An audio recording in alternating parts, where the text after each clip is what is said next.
Okay, so here's a question that a lot of people ask. Does their past matter? Does my past matter? The person I am trying to get into something with, do their past now? Okay, it's one past. Does their past matter? Should I consider that before I agree to commit to them? In this video, I am not only going to be telling you whether or not it matters, but I am going to walk you through it so that you can see with your eyes the reason for this conclusion, if you can call it a conclusion. Now, let's start here, even though it doesn't end here, but let's start here and then I'll walk you through it. Does their past matter? Now, I'm going to hold your hand. Give me your hand. Bring it here. Have you put it? Good. I'm going to hold your hand as I tell you this. With all the love in my heart, keep your hand here. Their past matters. There's a balance to this, so but let us start here. Their past matters. If you let anybody gaslight you into believing that a person's past, how they got to their present, is irrelevant in your consideration, you will pay very dearly for it, and sometimes you will pay with your life. This is not an exaggeration. Now, let us look at the facts. You see, every sane person, including the person that is trying to gaslight you, believes, we can all agree, that a person's past is obviously the number one predictor of their present. That everybody's present is as a result of their past. True or false? Okay, this one is not up for debate. Wherever you are physically, financially, mentally, is as a result of the choices and the events that have happened in your past, either happened or you have taken. We have not even gotten to the argument side, because think about this. When you go for a job interview and you sit down with the interviewer and then they ask for your resume, give me your resume. That's your CV that they are asking for. Why are they asking for it?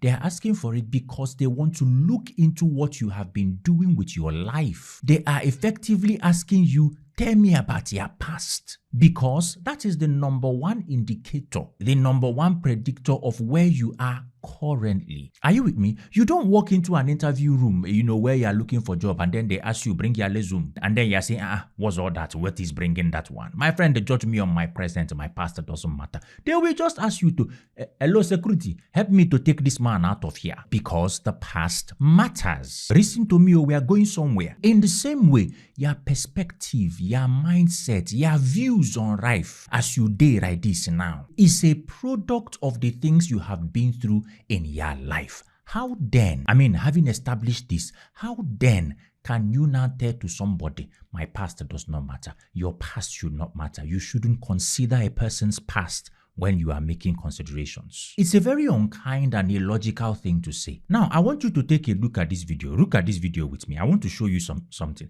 I have intentionally, even though this person don't have any shame, right? Even though they don't care for their own reputation, coming on the internet to say, I have shame on their behalf. So take a look at this. How many relationships have you been in?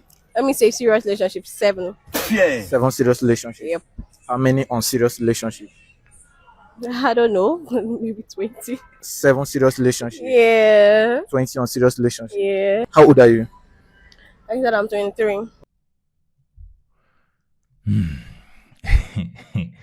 I'm 23. At 23 years of age, 7 failed relationships, serious ones. We don't even know what serious means anymore. And then over 20, I don't even know what does unserious, please, you people should educate me in this generation. What does unserious relationship actually mean? Like, you people are relationshiping, but you don't really see a future together, and you people are just, is it vibes? What's going on? What is unserious relationship? I don't understand it. But then there are 20 of them, over 20. And this is just a rough estimate to see. I will hold your hand as I tell you this one. Can you hear? Bring your hand again. Listen to me. There is nobody. You see this young girl. There's a reason I blow her face out. There is nobody on the face of this earth, a man. It doesn't matter how handsome you are. It doesn't matter how wealthy. It doesn't matter how well behaved your character. It doesn't even matter how much of the Holy Ghost that you carry. That will start with this gear now. And from the very start, they don't consider you indispensable. The fabric of commitment on her inside has been very significantly tampered with. You don't recover from something like this except you take a fast from everything relationship for like 3, 4, 5, 6 years. Your ability to bond with a person, something those psychology people used to call pair bonding, has been significantly tampered with. And then you will tell somebody, don't consider my past. Once they ask about your past, don't judge. In big 2025, you are judging. My dear, I have never come on the internet to say I listen, I don't, never. Georgina. George Madukwe. That's me. If that's your lay name, I'm sorry, please. I'm not you. On a more serious note now, this is one of the most serious tragedies of our generation, that you can encounter an 18-year-old, a 19-year-old, a 20-year-old from some communities and areas, just any random one. And then you ask them, tell me, how did your last relationship end? And they will start answering. That's one of the biggest problems we have now. That somebody in that age bracket has very likely been in 4 relationships, has a string of exes.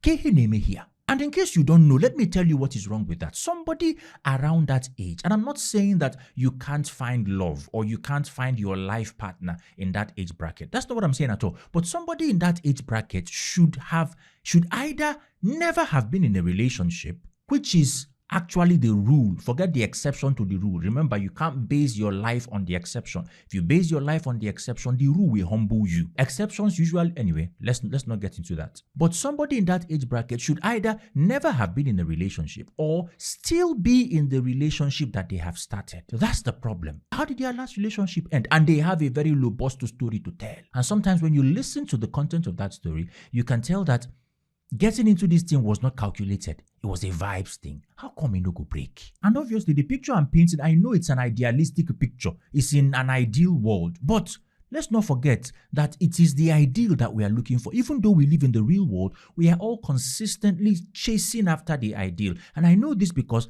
that's why we have boundaries. That's why we have convictions and belief systems. That's why we have metrics that we judge people by before we let them enter into our friend group, before we associate with them. We check for certain things. It is because even though we live in the real world, we are still trying to curate an ideal one for ourselves. We never give up on it. And so don't say that is in an ideal world. In an ideal world, which is what we are all striving for, a 19-year-old should never have been in any relationships. Or if they are in one, it should be their first one. Because they were taught enough by the people around them to see this thing, anyone you enter, as something that has... Omo, they talk, I no say my light the shift. Which kind? They don't want me to talk.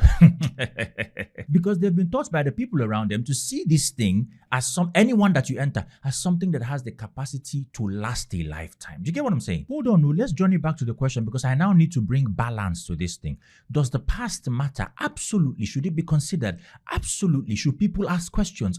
That's what the entire point of what you people now refer to as talking stage is just trying to find out through verbal communication and cues what has happened in your past. It is what it is. When people try to gaslight people or try to manipulate people or try to make people feel guilty for asking questions about their past, it's not really their past that they are trying to protect. It is certain anomalous behaviors, certain irregular parts of their past that they are trying to hide, because every question you ask and you're getting to know somebody is a question about the past. Think about it. And so when they say this one doesn't matter, it's not a past thing, because if you ask me, how was your night? It's a question about the past. If you ask me, which school did I go to? It's a question about the past. So it's not really the past that we are after protecting. It's certain parts of it. Certain adventurous, irregular parts of it. So, does it matter? Absolutely, 100%. However, I got a DM. Let me see if I can find that. I don't know. But this person was essentially saying, I watched an interview that you did with Timmy, where you were saying that you don't mind marrying somebody who has had an abortion. You don't mind marrying somebody who's had some kind of a stain or a blight in their past. And then you say this, the past matters. How do we reconcile both of them? I think that's self-explanatory, but if it's not, let's get into it. The question that I'm attempting to answer here is the question of, does the past matter? It absolutely matters. And if you listen to the content of that interview that I had, which I think you guys should absolutely check out, I will try to link it right here. The question I was trying to answer in this interview is not a question of Have they done bad in their past? Condemn them. No. What I was saying there is that somebody may have had a blight in their past. You know this thing that people do. Once they're a single mother, it's not good for you. Once this person has done something like this in the past, they are not good for you. That's the question I was trying to address. I was saying, I am of the opinion that some people have certain traumatic experiences or have had certain of these traumatic experiences in the past. But if you look a little deeper into their past, of course, if you ask some more questions, if you do a little more inquiry, you will find out that that thing that they fell into was not as a result of their looseness. Everybody makes mistakes. So when I say does their past matter, I'm not saying the individual events, do they matter? When you are looking into somebody's history, you're not looking for 1, 2, 3 things. You're looking for patterns. Because it's patterns that define the man. It's patterns that reveal the content of their heart, their mindset, their perspectives. These are the things that I clearly outlined in that video. And so yes, I believe that somebody may have made a very serious mistake, or could have fallen into something very unpleasant, or could have ended up with a child. And I know why I'm saying a, and I'm not saying children. Because then there's a pattern. But yes, I have seen people who kept themselves for really long. I have mentees like that. And then the day that for some reason, they found themselves in a place where they should not have, one thing now read to the other. They were foolish about it, but it's not a pattern. And the results of that kind of escapade should not be the only document with which you will not pass a judgment on the individual. This is how men pass up on really good women and women miss out on really brilliant men. You stop turning, man. And so yes, I do believe that the past matters. Questions have to be asked. If not, grave mistakes will be made. But at the same time, when you go probing, know what you're looking for. Does that make any sense? If you found any light in this video so far, just go ahead and smash that like button. I like it when people claim to like what I'm talking about. If you're not yet subscribed to this channel, to this page, I don't know, what are you waiting for? This is all we do here. We share life and we try to stay on the same side in a world that is totally going off the rails. So go ahead, subscribe to this channel, ring the notification bell so that you can know every time I post, and I will see you in the very next video very shortly. And sorry, just to mention, I'm doing my conference in Lagos. It's on the 19th of July. If you're in Nigeria or anywhere around Lagos, please go ahead and book those tickets. There are just a few hundreds left. It's not just about the knowledge and the life that you will receive. If you're looking for a healthy community, Beyond Convention is the place to be. I'll put the link down in the description, and I hope to see you very shortly. Remember, click here to subscribe. I'll see you on the next one, guys. Don't mention no. We don't do that here.